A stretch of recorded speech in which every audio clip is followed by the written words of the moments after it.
Hello and welcome dito sa new episode natin sa EE Lectures. Bali, ang gagawin pala natin ngayon ay part 2 ng symmetrical components. Bali, ang gagawin lang natin is magsosolve ng mga extra problems, no? So, let's see kung meron tayong mga matututunan bago dito sa mga problems na to. Tara na sa part 2 ng symmetrical components.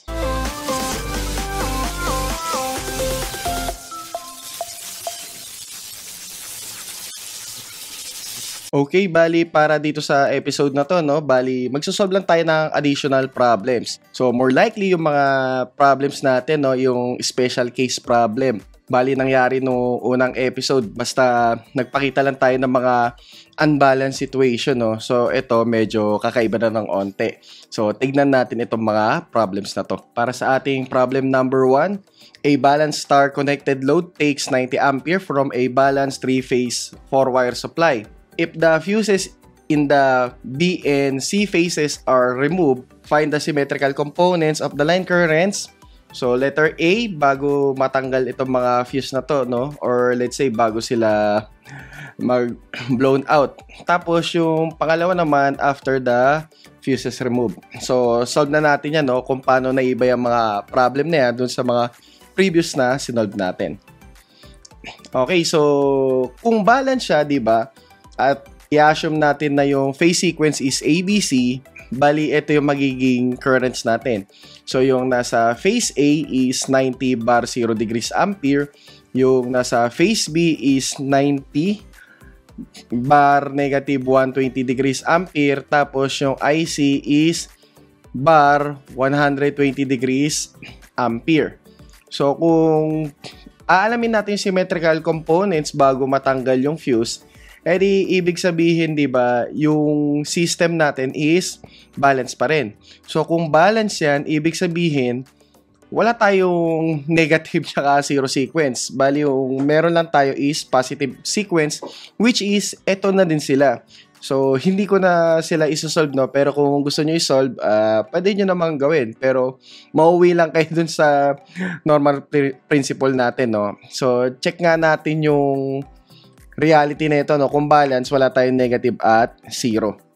Okay, so nandito tayo ulit sa simulator ng symmetrical components natin. So, nakikita natin ngayon na yung system natin is balanced. So, lumalabas, meron tayong positive, pero pagdating sa negative tsaka 0, wala, no? Pero once nagalawin natin ito para maging unbalanced, ayan, nakikita natin, nagkakaroon tayo ng values ng negative at 0 natin.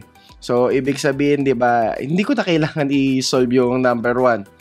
Dito pa lang nakikita na natin yung patunay na kapag balance, di ba, wala tayong negative at 0 sequence. So, ngayon, balik na tayo dun sa problem. With that, ibig sabihin, magsasolve na lang tayo dun sa letter B after the fuses are removed.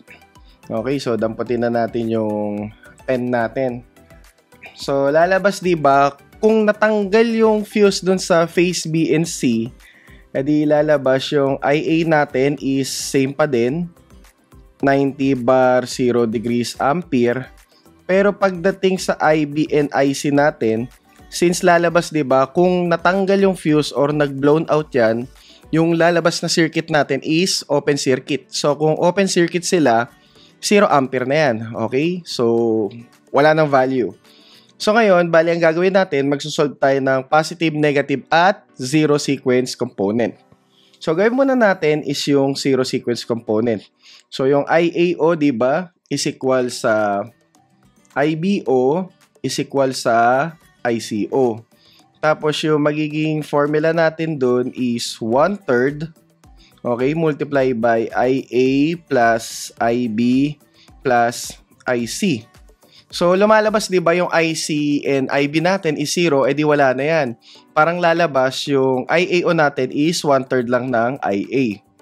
So, yung IAO, IBO at ICO, edi lalabas 90 bar 0 degrees ampere divided by 3.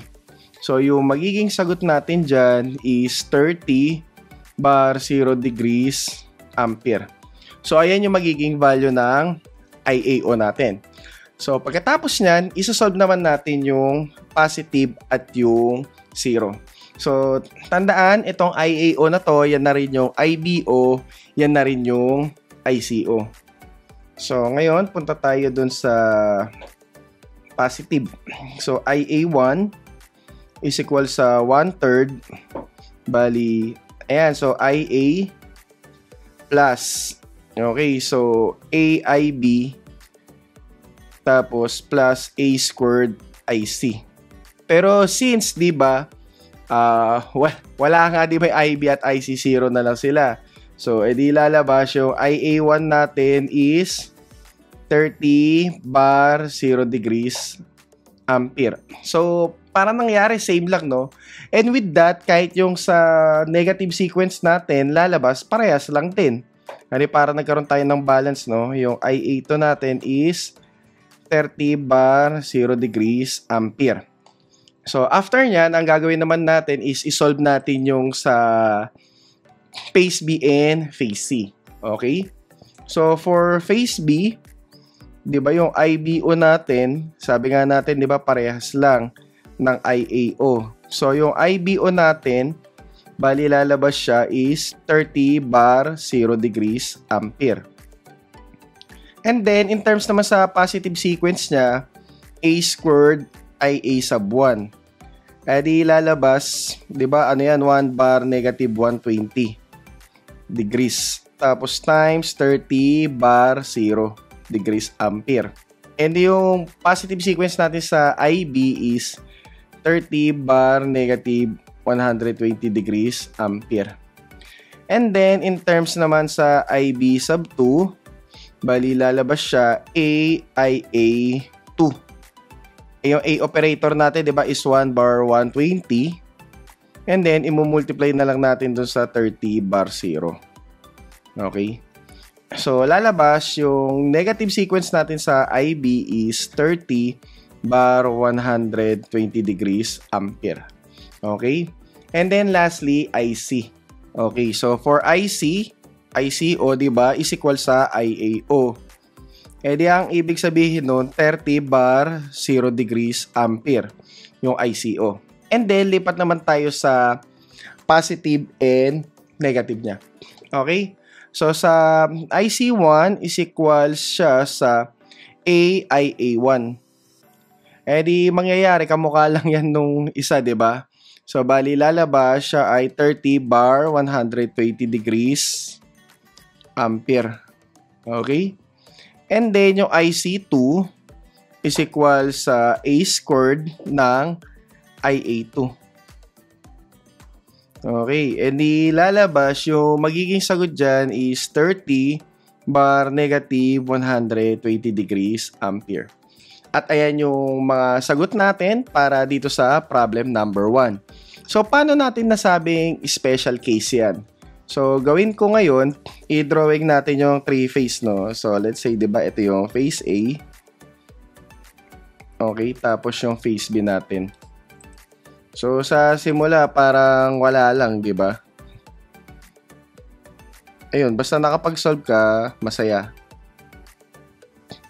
Pero once na i-drawing natin yan, ayun, di ba, meron tayong ma-discover. So, di ba, once na ma-drawing natin yung mga pase natin, ito yung makikita natin. Na si phase B at phase C ay open. So, open means walang kuryente. Pero di ba, kapag nakita mo yung symmetrical components nila, bakit may value? May value tayo ng mga kuryente. Though, nakikita natin na open naman, di ba? Paano nangyari na nagkaroon sila ng value? So, bali itong mga symmetrical components na to, no? Wala silang separate existence, no? So, kung nag-i-exist yung current, edi therefore, mag-i-exist sila, okay? Pero dahil wala ito, edi ibig sabihin, walang existence itong mga to, di ba? So, lumalabas sila ay mathematical expression ng components nung current, okay? So, yung mathematical expression or yung mathematical components is nag-i-exist. Pero once na pagsama-samahin mo yan, di ba, mapoprove mo na wala pala talagang kuryenteng dumadaloy. So, gawin natin ngayon, dumampot tayo ng calcu. Dapat kapag pinagsama-sama natin itong tatlo, lalabas 0 amperes. So, ngayon, isample natin si phase B.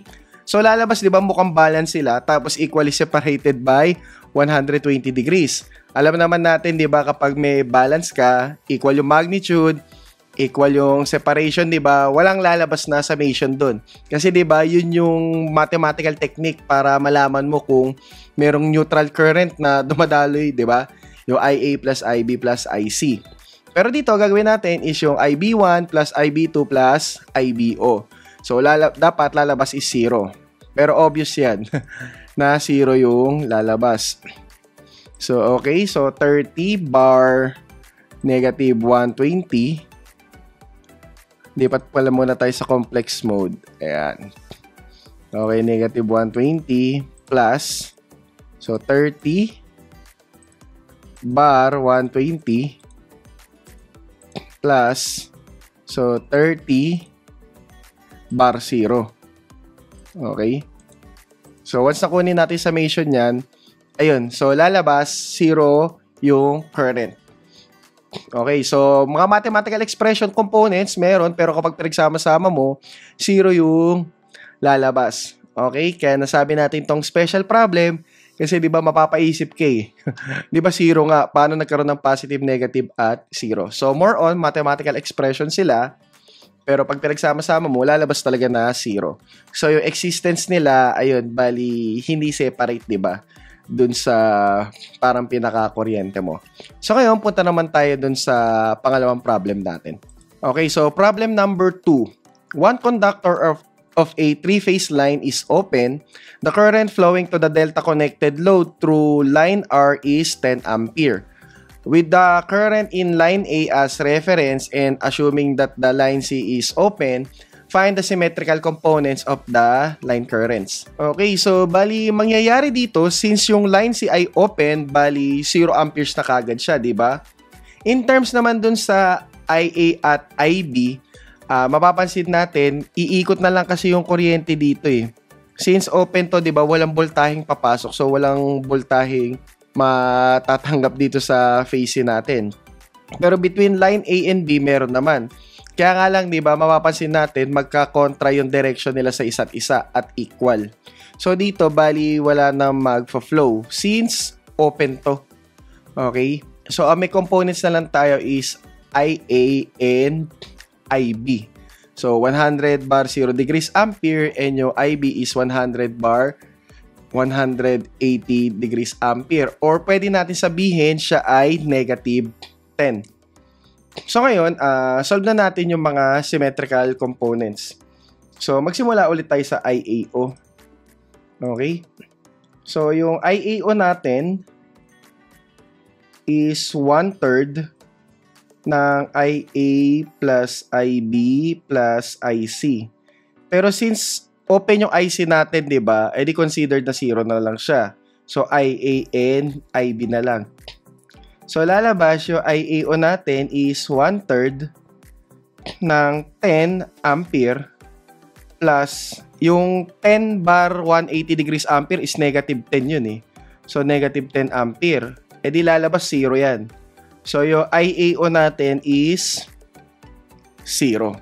Okay, so wala tayong zero sequence component na nandun sa line. And then, solve naman natin yung positive sequence. So, for positive sequence, bali 1/3. So, IA plus A, IB plus A squared IC. So, since 0 yung IC, tanggal na kagad siya. Bali 1/3 10 bar 0 degrees ampere plus, so 1 bar 120 okay, degrees multiply by negative 10. Okay, so dito, ayan, meron tayong makukuha dyan. So, damputin natin yung makapangyarihan na calculator. Okay. So, bali 1/3 tapos, bali, 10. Tapos, diretso na natin. So, 1 bar, 120. Tapos, multiply by negative 10. Okay? So, yung magiging sagot natin is 5.77 bar negative 30. So, ayan yung positive sequence natin. for IA. Okay. And then, punta naman tayo dun sa negative. So, yung negative natin is 1/3. Since wala yung IC, tanggalin na natin, no? So, IA plus A squared IB. Okay. So, dito ko na lang ituloy. So, 1/3 bali 10 ampere plus 1 bar negative 120 degrees. Okay. Multiply by negative 10 ampere. Okay. And then, yung negative sequence natin is equals to, okay, so i-edit lang natin to, no? Itong huling solution natin. Lagyan lang natin ng negative 120. Okay, so kamukha, reverse lang yung angle. So, 5.773 bar 30 degrees ampere. Okay, so yan yung IA2. And then, after nyan, solve na natin yung IB at IC. So, mas madali na lang to, no? Okay, so in terms sa IBO equals sa IAO, diba? E di 0 ampere siya.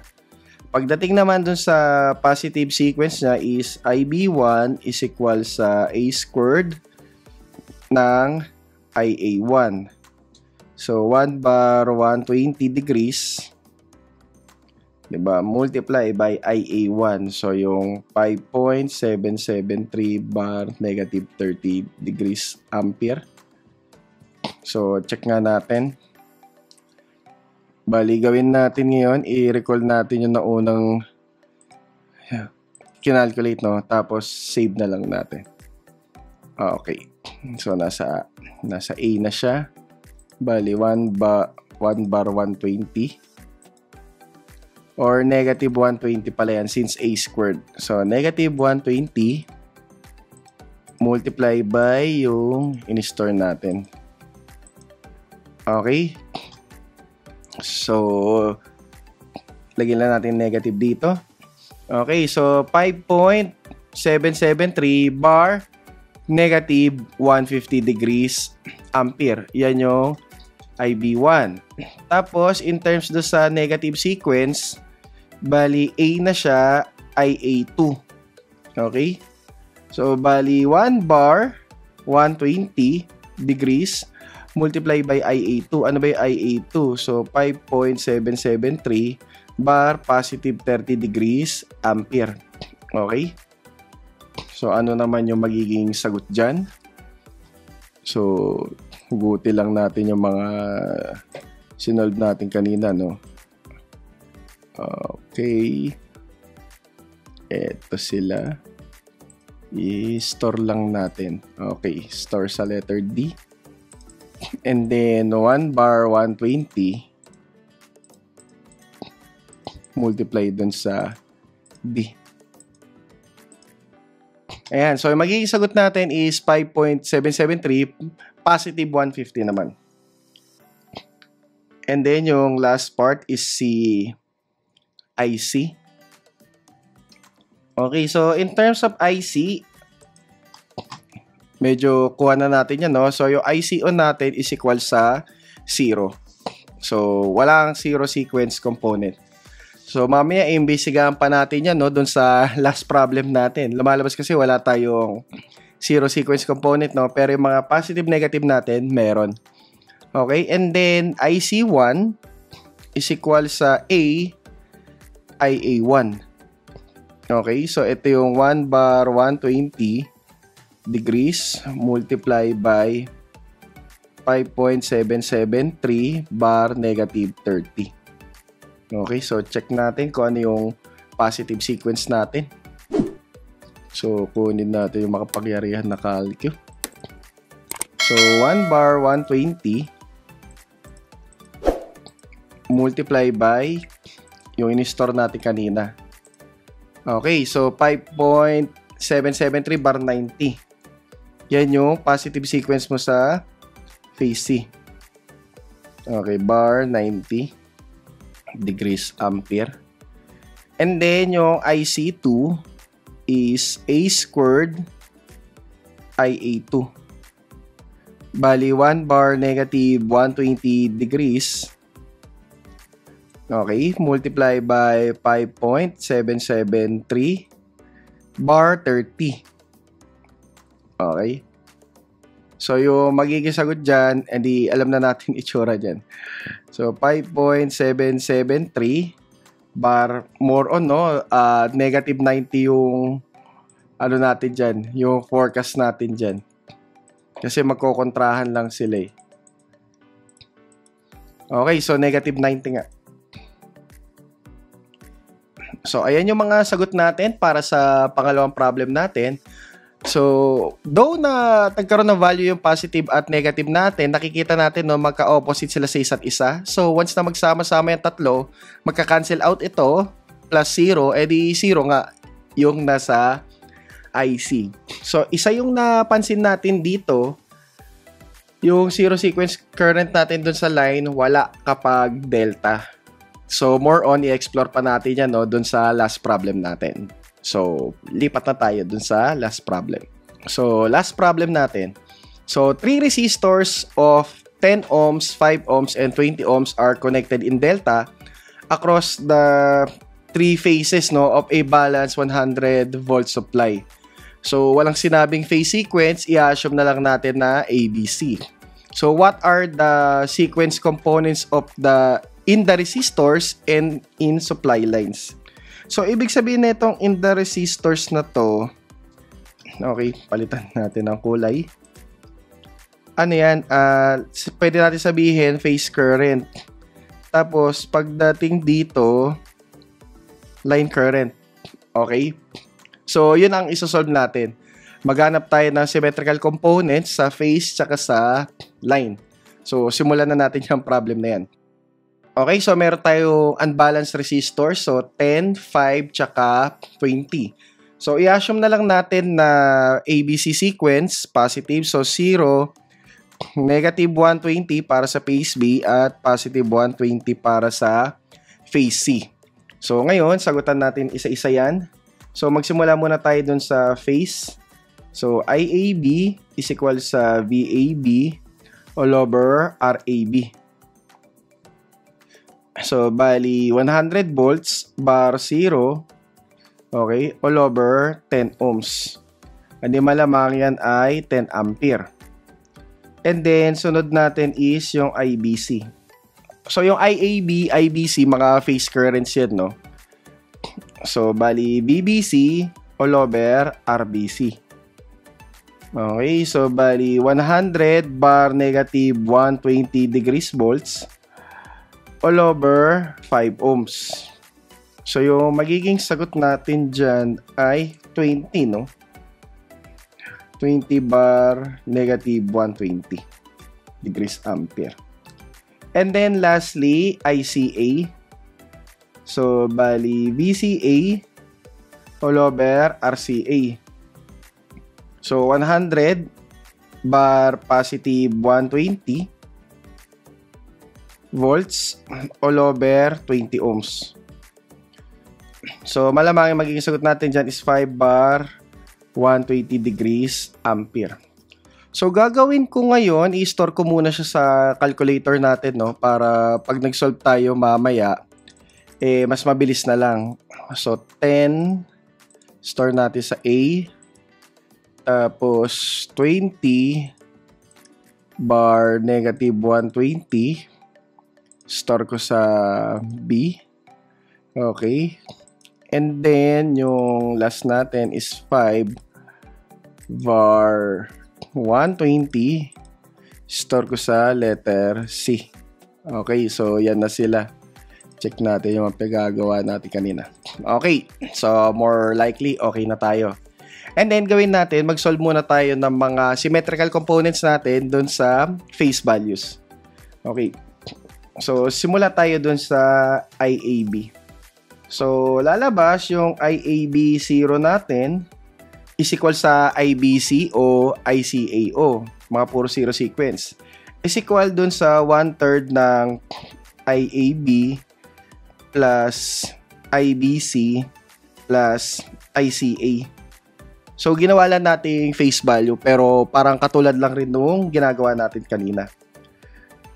Okay, so yung magiging sagot natin dyan, 1/3 nung 3. So, pwede na natin hugutin doon sa calcu since in-store na natin sila, di ba?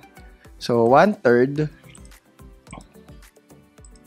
Okay, so ng IA plus IB plus IC. Okay? So, yung magiging sagot natin dyan is 4.44 bar negative 100.89 degrees ampere. So, 4.41, no? Bar negative 100.89 degrees ampere. So, tandaan yan na rin yung magiging zero sequence para sa IBCO at ICAO.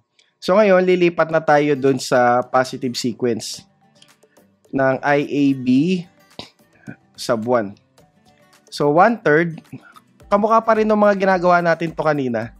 So, IAB plus A, IBC plus A squared ICA.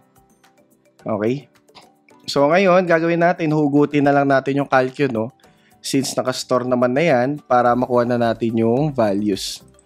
Okay, so yung madadagdag lang dito, magkakaroon tayo ng 1 bar 120.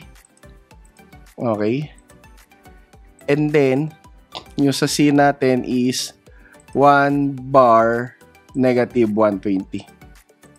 Okay, negative 120. So, after nyan, okay na yan. Pwede na natin ma-solve.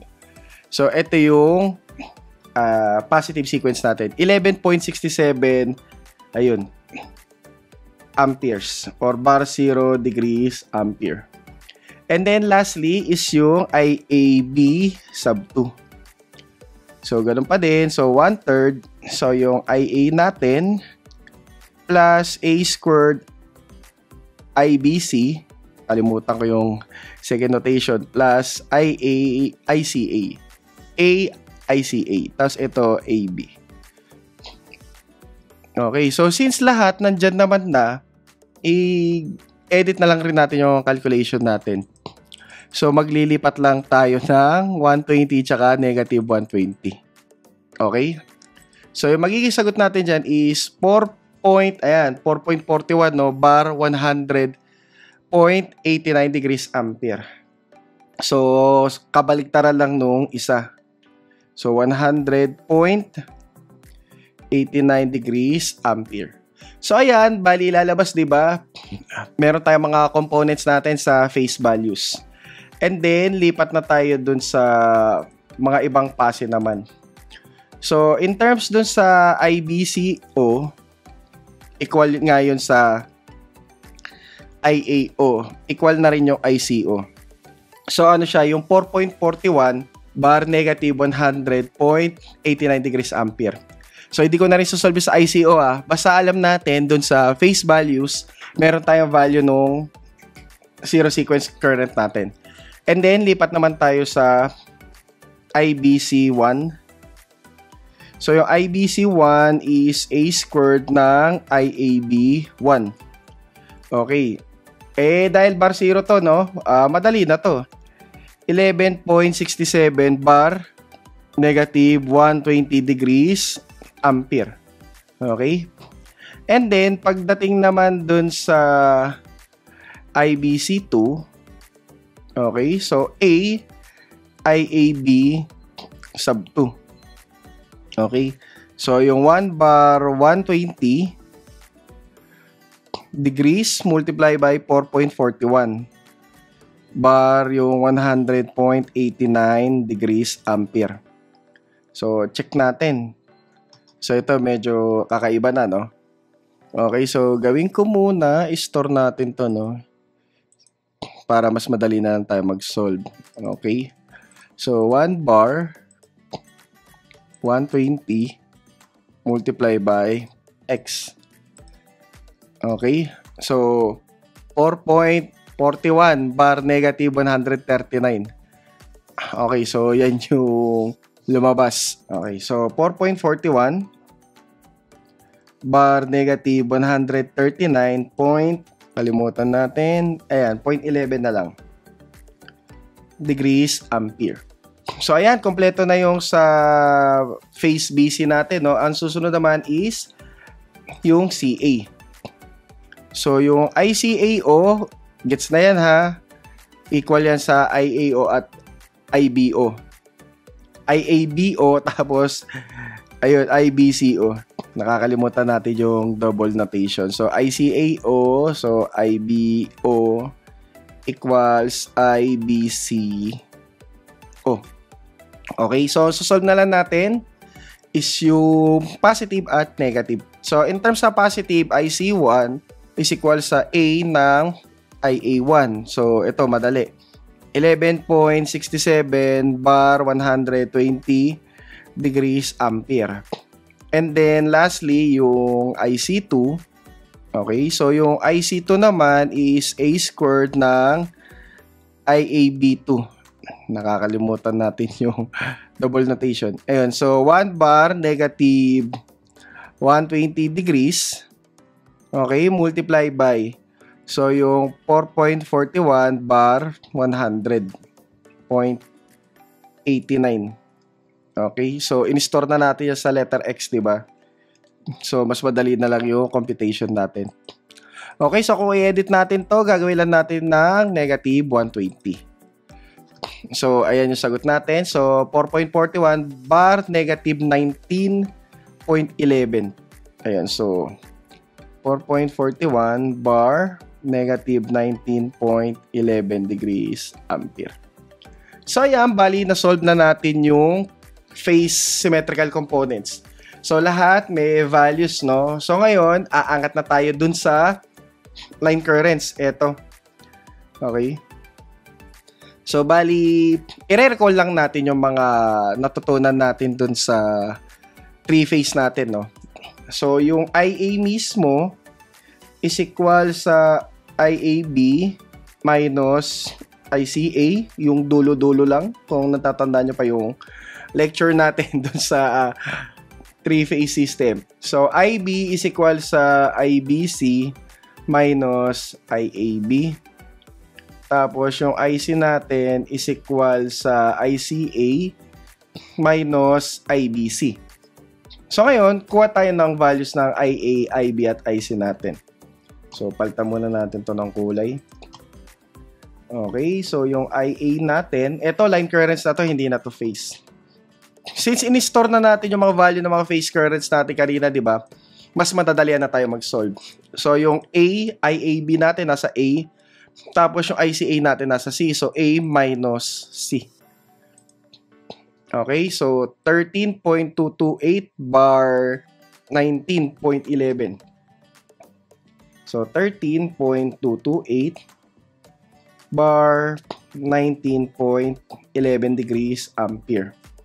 Okay, so pagdating naman sa IB,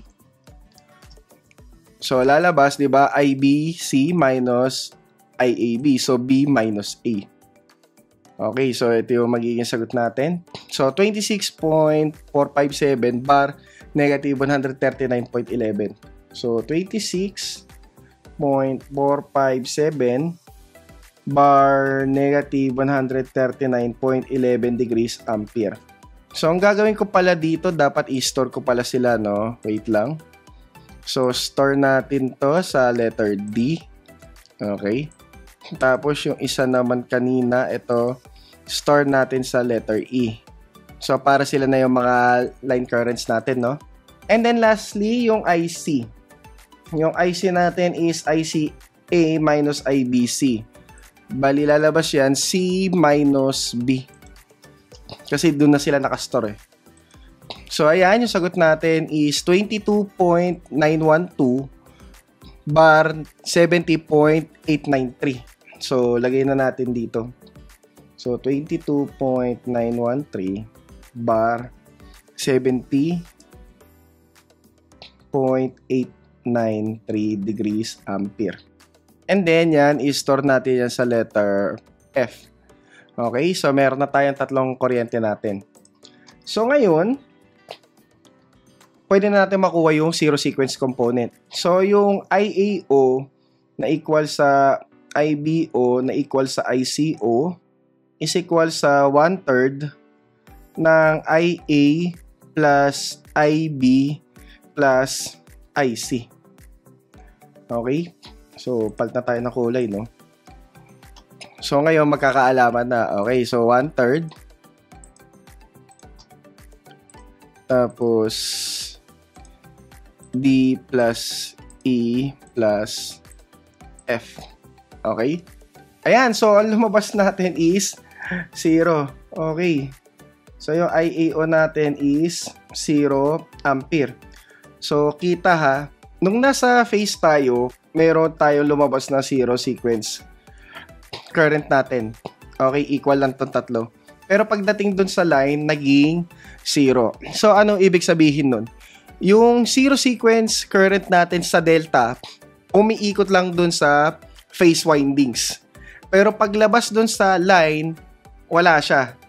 0, 'di ba? Kasi 'di ba, alam naman natin yung 0 sequence natin is tumatakbo no kung saan merong ground, okay? So bali ayun, since walang ground yung delta natin, walang dadalawan yung 0. So magsi-circulate lang siya dun sa pase. So kaya dun sa susunod na lecture natin yung about sa sequence impedance, magkakaroon tayo ng representation ng 0 sequence impedance natin sa delta na makikita natin yung 0 sequence component hindi talaga lalabas siya sa phase winding, no? Dun sa representation. Kumbaga nasa phase lang siya, hindi siya makakalabas dun sa line values. Okay, so ito yung napagtanto natin ha. Pagdating dun sa phase, meron tayo. Pero pagdating dun sa line, nawala. Okay. So, ayan yung isang kakaibang properties ng delta system natin. So ngayon, tuloy na natin mag-solve ng positive at negative. Okay, so IA1 is equal sa 1/3.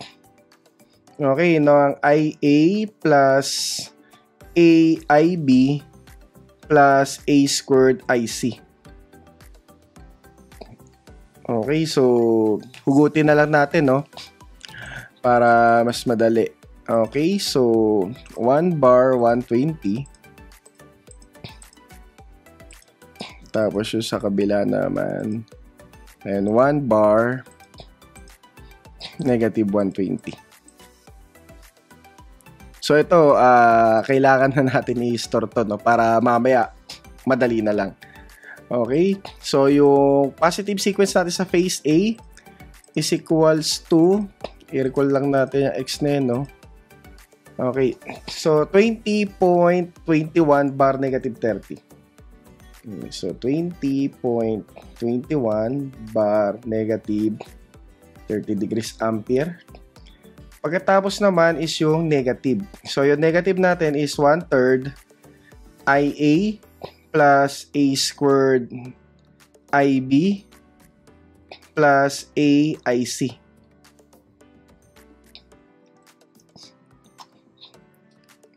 Okay. So, hugutin lang natin ulit. So, ito, positive na siya. Yung kabila naman yung magne-negative. Ayan. So, for negative sequence, so, ito sila. Ayan, 7.637. Ayan, 7.637 bar angle 130.89. So, 130.893 degrees ampere. So, ayan, is-save na lang natin yan, no, dun sa variable y. Okay, para mamaya, diretso na lang tayo pag magko-convert. So, tandaan, since ang IAO natin is 0, edi yung IBO natin is 0, tsaka yung ICO. So, magpo-focus na lang tayo mag-solve dun sa positive and negative. So, sa positive sequence ng IB natin, okay, so A squared tapos IA1. E di hugutin na lang natin yung letter X natin kanina, di ba? Tapos i-multiply natin sa 1 bar negative 120.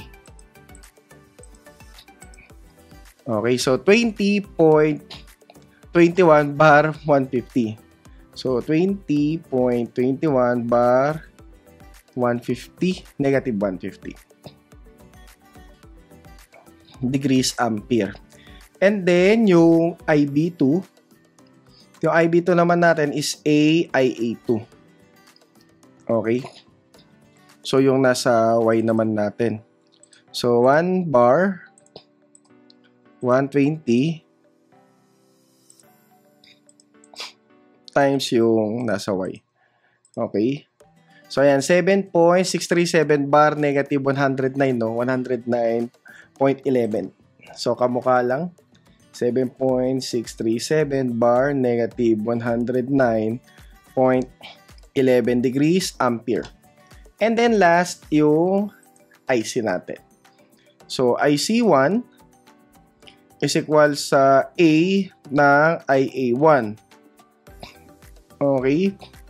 So, hugutin lang natin yung kanina. Ito, palitan lang natin ng positive 120. So, ayan. So, 20.21 bar 90. So, 20.21 bar 90 degrees ampere. So, tandaan ha, yung ICO, 0 pa rin yun kasi magkaka-equal sila ng IAO at IBO. And then, IC2 is A squared, then IA2. Okay, so, ito na. Nasa last part na tayo. Hugutin lang natin ito at gawing negative 120. Okay, so yung sagot natin dyan is 7.637 bar, ayan, 10.89. 7.637 bar, 10.893.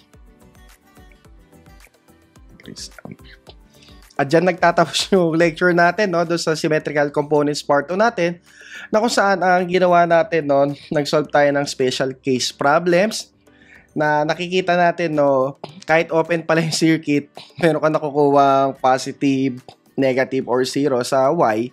Tapos sa delta naman, di ba, nakita natin na yung zero sequence currents is nagsisirculate lang sa phase windings at hindi siya lumalabas dun sa line side. Okay? So, bali sa susunod na part ng power system natin, ang i-discuss naman natin is yung sequence impedance. So, yung magiging training lang natin doon is magko-construct tayo ng mga sequence network natin, no, from positive, negative to zero, at kung paano nakakapekto yung banking ng transformer, no, sa pag-construct ng zero sequence network. So, hope na subaybayan nyo kami sa mga future episodes natin dito sa Power System playlist natin at salamat na marami. See you na lang.